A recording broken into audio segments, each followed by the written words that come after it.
Picture a classroom in western Tanganyika in early 1962. It's a girls' boarding school near Bukoba, close to Lake Victoria. The room is simple: wooden desks, open windows, probably a chalkboard at the front. There's no air conditioning, just heat moving slowly through the space, and the low, constant noise of students shifting in their seats, papers moving, someone reading aloud. It's structured, it's quiet, it's controlled. The kind of environment where you're expected to sit still and pay attention and not draw attention to yourself. And outside of that classroom, the country itself is in a strange in between moment. It's not modern Tanzania yet, it's still Tanganyika, a country that had only just become independent from Britain a few weeks earlier, in December of 1961. So when the story begins, everything, politically, socially, even culturally, is still settling. Nothing feels fully stable yet. Not quite. And in the middle of that, inside this very controlled, very ordinary classroom, something starts to happen that nobody can explain. A few students begin laughing. Not laughing because something is funny, not laughing in that contagious, normal way where one person snorts and everybody loses it. This was something stranger than that. The laughter kept going. It turned into crying and restlessness and distress, and in some cases, physical symptoms that looked a lot less like joy than some kind of breakdown. Early medical reporting on the outbreak described laughing, crying, restlessness, and symptoms serious enough to shut schools down and alarm entire communities. And I think that's the first thing worth saying about this story because this episode gets flattened all the time into one of those history is so bizarre anecdotes. Like, wow, wasn't it crazy that people just laughed for months? But that version misses the point. This was not a comedy outbreak. It was a loss of control outbreak. According to the original medical report, the first outbreak began on January 30th, 1962, at a mission run girls' school in Kashasha Village, about 25 miles from Bukoba. It reportedly affected 95 of the school's 159 pupils, most of them girls between about 12 to 18 years old. Teachers were not affected, but the students became so distressed and so unable to focus that the school had to close in March. That detail is always interesting to me, not just that it spread, but who it spread among and who it didn't. Because these outbreaks are never random in a way that we want them to be random. They have patterns. They move through particular kinds of groups, under particular kinds of pressure. Reviews of mass psychogenic illness describe it as the spread of real symptoms without a clear organic cause, often inside cohesive groups under stress, with symptoms transmitted through observation, suggestion, and social contact. So if you're already hearing girls' boarding school in strict environment and newly independent nation, your brain should be lighting up a little because that's not just background color, that's the whole ecosystem here. These were young girls in a rigid institutional setting, living close together, watching each other constantly with very little privacy and not much power. And all of this was happening in a country that had just gone through a major political rupture. Tanganyika had become independent only weeks earlier, and scholars who revisited the epidemic later argued that a lot of the common retellings get it wrong when they frame it as contagious laughter or some unexplained biological oddity. A better way to understand it is a motor form of mass psychogenic illness shaped by stress and social context. That's significant because mass hysteria is one of those terms people throw around when they want to make a group, usually women or girls, sound unserious. It has that old, dusty, sexist smell on it, like everybody just got dramatic all at once. But mass psychogenic illness is not fake. The symptoms are real, and the distress is real. The body is real. And what's missing is not suffering, but a tidy physical cause you can point to under a microscope. Reviews of MPI consistently describe real transient symptoms with no corresponding toxin or infection, often in high stress group environments. And honestly, I think that's part of why these stories make people so uncomfortable. Today, we're going to look to a few of these moments, from a laughter epidemic in 1962 to a dancing plague in the 1500s, and then to a much more recent case tied to social media. And we're going to try to understand what connects them. So let's rewind and let's get into it.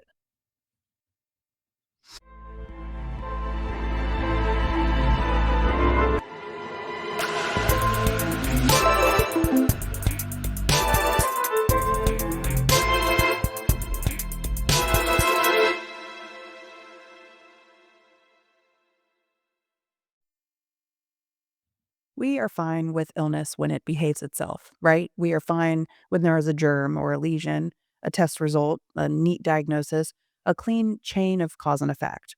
What we're not necessarily comfortable with is the possibility that human beings can absorb stress from one another so deeply that it becomes physical, that we can catch not just fear, but expression, that under the right conditions, one's nervous system can set off another. Because what happened at Kashasha did not stay at Kashasha. After the school closed, the outbreak spread into nearby communities and then to other schools in the Bukoba district. The original report and later scholarship both described the illness moving beyond the first school, affecting hundreds more people in villages and additional schools over many months. Some estimates put the total number affected at around 1,000 people, and the number of schools closed at 14 before the epidemic finally faded. And again, I really want to slow down here because the scale is part of what makes this story so unnerving. Not because it means a mystery disease was on the loose. It means a pattern had found the right conditions to reproduce. That's so much creepier, actually, because then the question is no longer what's wrong with them. The question becomes what happens to a group of people when stress has nowhere socially acceptable to go? What happens when you're young and watched and tightly controlled? Probably carrying private fears you can't easily express. And then suddenly someone else's body does something that makes your own body feel a little bit more possible. That's one of the things researchers have pointed to again and again with these events. They often happen in cohesive groups. They often happen among adolescents. And they often happen where there is tension or uncertainty or low autonomy. And in many cases, the symptoms spread through sight, sound, and social awareness, which is to say, through the very ordinary human act of noticing each other. Noticing each other is usually how we survive, but sometimes it's also how we spiral. And to be clear, no one really knows the exact spark. The earliest report documents the outbreak, but it doesn't hand us the perfect origin story. Later writers have pushed back on the idea that this began with a joke or that laughter itself was the central mystery. Hempelman argues that a lot of later retellings exaggerated the role of laughter and misunderstood the event by treating it like humor gone viral, instead of recognizing it as a broader psychogenic episode in which laughter was only one symptom among several. I think that correction makes the story much more interesting. Because if the whole thing started with a funny moment, then the story is basically trivia. But if the laughter was just the visible part, the socially legible part, the part people could name, while underneath it there was crying and pain and panic in a body that would no longer stay politely contained, then the story becomes something else entirely. Then it becomes a story about expression under pressure, about the body finding a door when the mind can't. And one reason I'm so interested in this case is that it sits right at the intersection the show lives in. History, yes. Psychology, absolutely. But also something deeper and a little more annoying, which is the repeated discovery that human beings are not nearly as self contained as we'd like to think we are. We are porous. We pick up cues from each other constantly: mood, posture, alarm, certainty, disgust, excitement. We call this empathy when we like it. We call it connection when it's beautiful. And we call it community when it feels healthy. But there's another side to it. Sometimes what spreads is distress. Sometimes what spreads is a symptom. And sometimes what spreads is a kind of permission, because once one person breaks the surface tension, once one body says out loud what the room has been holding in, other bodies may follow. This is what makes the laughter epidemic such a powerful opening case for this episode, not because it's the weirdest thing in history. Honestly, history is a sewer of weirdness. That's not a high bar necessarily, but it matters because it forces us to confront a much less comfortable possibility that under enough pressure, people do not just think together, they can unravel together. And what happened in Tanganyika in 1962 was not an isolated freak event. It belongs to a much longer history of crowds and schools and convents and factories and communities whose distress moved socially before anybody could fully explain it medically. Let's go back to 1518. It's the middle of July in Strasbourg, France, so already not a comfortable time of year. It was hot and overcrowded and the kind of heat that just sits on everything. And in the middle of that, a woman, often identified in historical accounts as Frau Trophée, steps into the street and starts dancing. Not performing. There was no festival going on, no music, no gathering. She just starts and then keeps going. And at first, it's probably just confusing. People notice, but they don't necessarily intervene. It's strange, but not alarming. But then she's still there the next day, still moving, still unable to stop. And by the third or fourth day, it stops being a curiosity and starts to feel like something else entirely. And then other people begin to join her. Not all at once, not in a dramatic flash mob sense, but gradually enough that you can imagine people watching, trying to make sense of it, and then somewhere along the line, crossing that line themselves. A few become a few more, and within weeks, according to contemporary accounts, you have dozens, possibly hundreds of people dancing in the streets for hours at a time, day after day. One chronicler described them as, quote, dancing day and night without rest, end quote, until they were physically overcome. Another account notes that some were seized by the madness and continued until they collapsed. And I think it's important to slow down here because this is where the story tends to get flattened into something almost surreal, like people just got swept up into something festive. That's not what the descriptions suggest. There was no rhythm or coordination or shared pattern. People were described as exhausted, disoriented, some were collapsing, some needed to be carried away. One later account, drawing on earlier reports, describes individuals dancing until they fell down in exhaustion and some even died. Now, that last part, death counts, is where historians tend to be more cautious.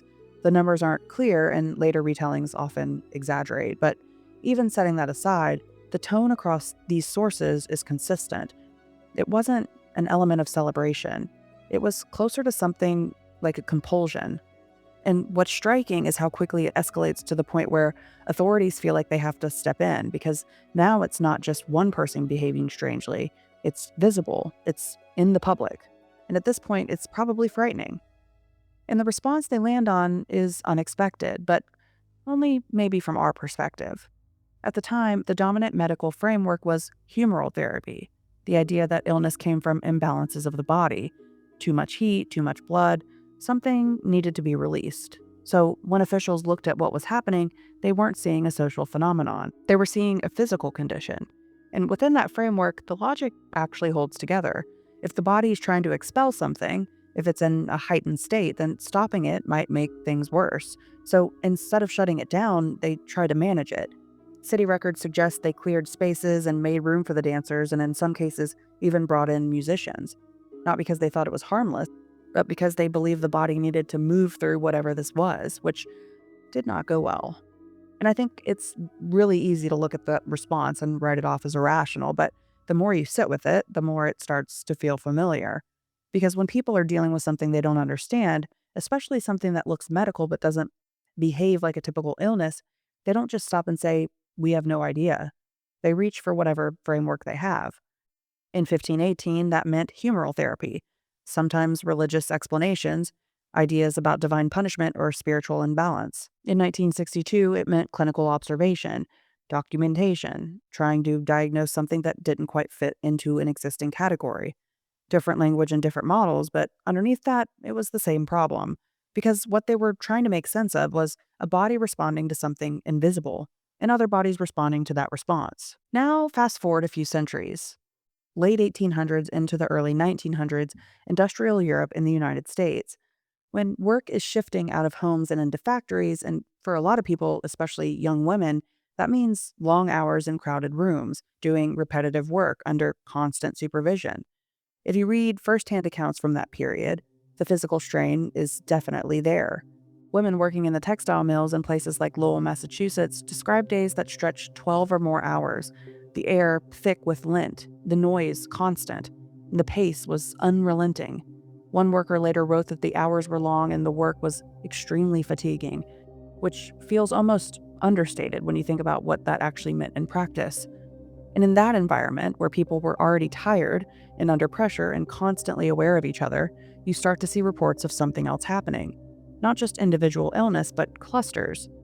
Physicians writing in the late 19th century began documenting episodes in factories and schools where groups of workers, again often young women, would develop symptoms at the same time.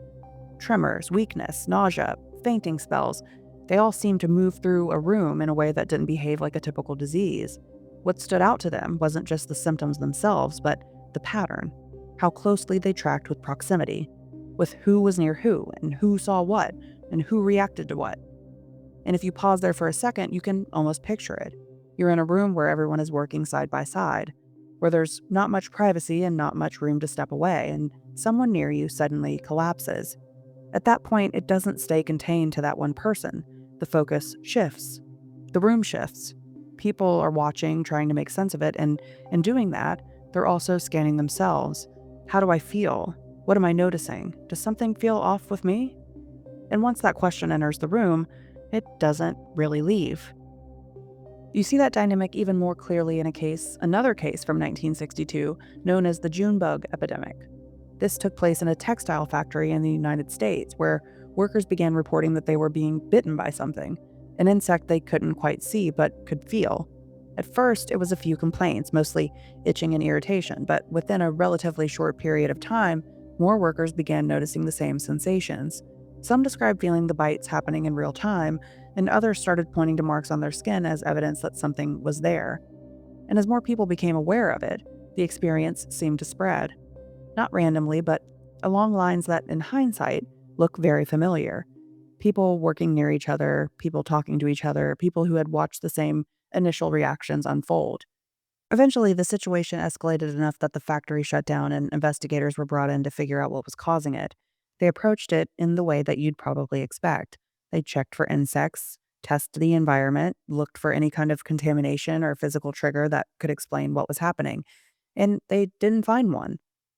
There were no insects, no toxin, nothing in the environment that could account for the pattern of symptoms or the way that they were spreading. What they did find, though, was a pattern that pointed in a different direction. When researchers later analyzed the event, they described it not as a biological outbreak, but as something closer to the social transmission of stress, a situation where people in a shared environment, already under a certain level of pressure, were influencing each other's perception and physical experience in real time. And I think that phrasing is important because it shifts how you understand what's happening. It's not that people were imagining things in the sense that nothing was happening at all. It's that the way that they were interpreting what they felt and the way that the interpretation spread was shaped by the group. One person notices something and names it. Someone else, already a little on edge, starts paying closer attention to their own body and notices something similar. Now there's a shared explanation, and once that explanation exists, it starts to organize everything else, what you notice or feel or how you make sense of it. So the experience becomes collective, even though it feels completely personal. And this is where it gets a little harder to keep distance from these stories because it's very easy to say that these were different conditions and different people in different times. But when you look at the details, what you're seeing isn't all that unfamiliar. You have people in close environments under pressure trying to make sense of something that feels off and doing that in full view of each other all the time. And in that kind of setting, the line between what you're feeling on your own and what you're picking up from the people around you starts to blur. Not dramatically, but enough that over time, things can begin to sink. Emotionally first, and then sometimes physically. So when you go back to something like Tanganyika, the story starts to feel a little less like an isolated mystery and a little more like a pattern you've already seen in different forms.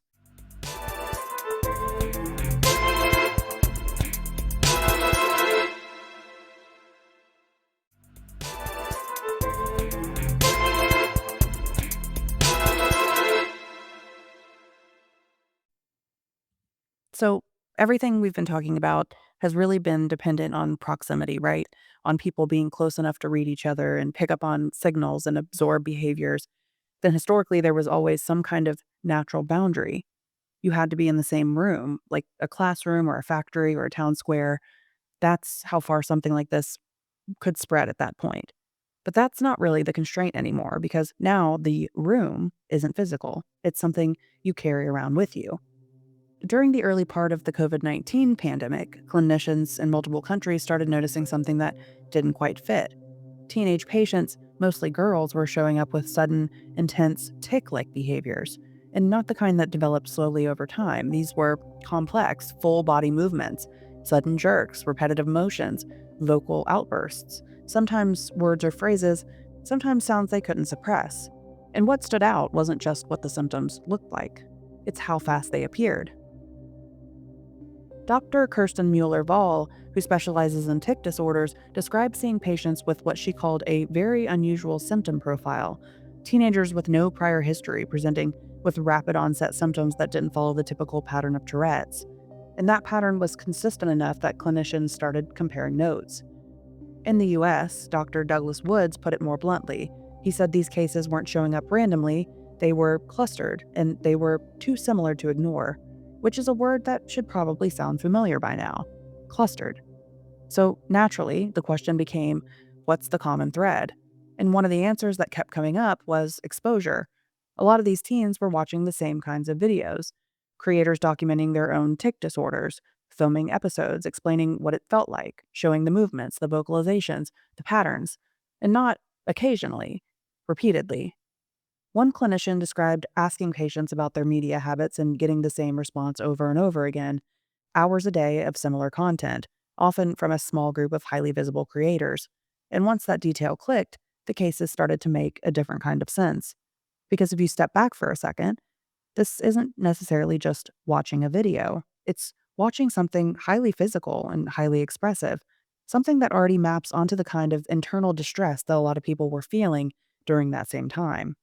And it's not happening once, it's happening over and over again. There was a paper published in 2021 in the journal Movement Disorders that described this phenomenon as rapid onset functional tic like behaviors, and noted that many patients had been exposed to the same social media content prior to symptom onset, not as a casual detail, but as a pattern that kept repeating across cases. And again, I think it's important to slow down here because this is where the conversation usually goes off the rails. People will hear that and jump straight to, so they're copying it because they're impressionable teenagers, right? But that's not really what the clinicians are describing. They're not talking about imitation in the way we normally think about it, like someone deciding to act something out. They're describing something that looks a lot closer to what we've been talking about this entire episode: a brain that's already under stress, a body that doesn't have a clean outlet for that stress, and then a highly visible, highly repeated pattern of behavior that gives that stress a form. Dr. Mueller-Wahl actually addressed this directly, saying that what they were seeing wasn't Tourette's, it was a functional disorder, where symptoms are real but linked to how the brain is processing and expressing distress. And when you put that into the context of the COVID-19 pandemic, it becomes a little easier to understand why this particular pattern showed up. You do have isolation and you have disrupted routines. There was increased anxiety, and a lot of time was spent online looking for connection and looking for something to anchor to. And then you have a system that doesn't just show you content, it feeds it back to you over and over and over again, refining it based on what holds your attention. So instead of seeing something once across a room, you're seeing it dozens of times a day, close up, repeated, and reinforced. And I think that's the point where the scale really shifts because the mechanism isn't itself new. We've seen it before in smaller, more contained environments, but what's new is how constant the exposure is and how little distance there is between you and the behavior. Because the group is still there, it's just not visible in the same way. It's people watching the same content, reacting to the same cues, and absorbing the same patterns, just distributed instead of physically together. And once you see it that way, it stops feeling like a leap. It starts to feel like a continuation, which I think is why this particular example hits a little differently because we're not reconstructing it from historical records. We're watching it happen in real time.